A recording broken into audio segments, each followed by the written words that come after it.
After cold, rainy, and nasty conditions plagued the Anderson, Indiana area all day on Saturday, a sunsplash Sunday afternoon gave way to a doubleheader of short-track racing action at the Anderson, Indiana quarter mile. First on tap was the second race of the season for the stars and cars of the ARCA CRA Super Series as they were set to go for their 125-lap affair.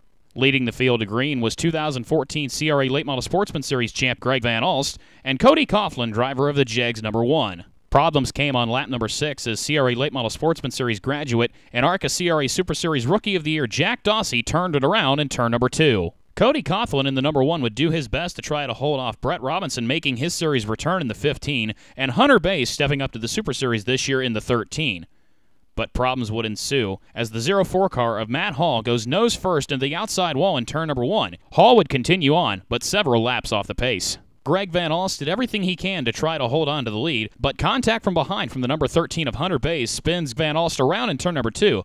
Both he and Bays would go to the tail on the ensuing restart. The restart would come at lap number 71 with Grant Quinlan starting up front and series veteran Eddie Van Meter to his outside, but on the restart, Van Meter would take the lead. Action would heat up in the final 50 laps as the 33 machine of Wes Griffith Jr. fishtails in front of the one of Cody Coughlin and spins it around in turn number 2. A series of late race yellows would bunch the field back up, majority of which for debris, but problems here for the number 4 machine of Greg Van Alst as he has transmission issues and stops on the backstretch. He would not continue on. After holding off the field on a late race restart with 7 laps to go, Van Meter would show the field the rest of the way, claiming his first victory since 2006 in mid-July at Angola Motorsports Speedway. Trent Snyder came across the line second, Brett Robinson rallies for third, Hunter Bays came across the line fourth, and Paul Schaefer Jr. rounds out the top 5. After the race, Eddie Van Meter talks about what a thrill it was to get back to victory lane. I got to thank God, thank my wife, all these guys here. Thank Butch and Johnny Van Dorn. That's one hell of a car. Jeff Lane, he busts his butt for us.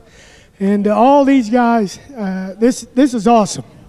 After completing the late model 100 lapper, it was time to take the fenders off and turn the horsepower up as the United States Speed Association Sprint Car Challenge Series would take center stage in the Glen Nibel Classic.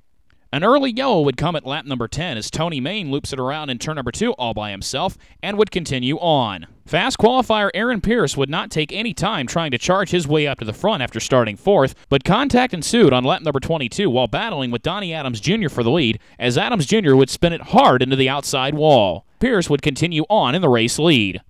The restart would come at lap number 34 and Pierce would set sail, leading the rest of the way. Cody Swanson in car number 64 had a strong run going until problems came for him with inside the final 30 laps. Aaron Pierce would take the checkered flag for the 4th time in the Glen Nibel Classic. Caleb Armstrong came across the line for 2nd. Toledo, Ohio's Jimmy McCune 3rd. Billy Weiss came across 4th. And Jason Fuller rounded out the top 5. In the post-race interview, Aaron Pierce talked about the early contact he had with Donnie Adams Jr. It was awesome there. I had a real good car.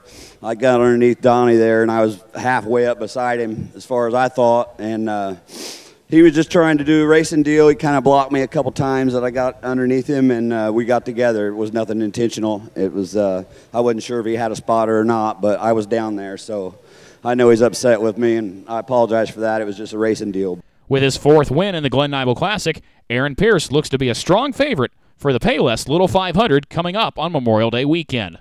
Reporting in Anderson, Indiana, I'm Mike McIntyre.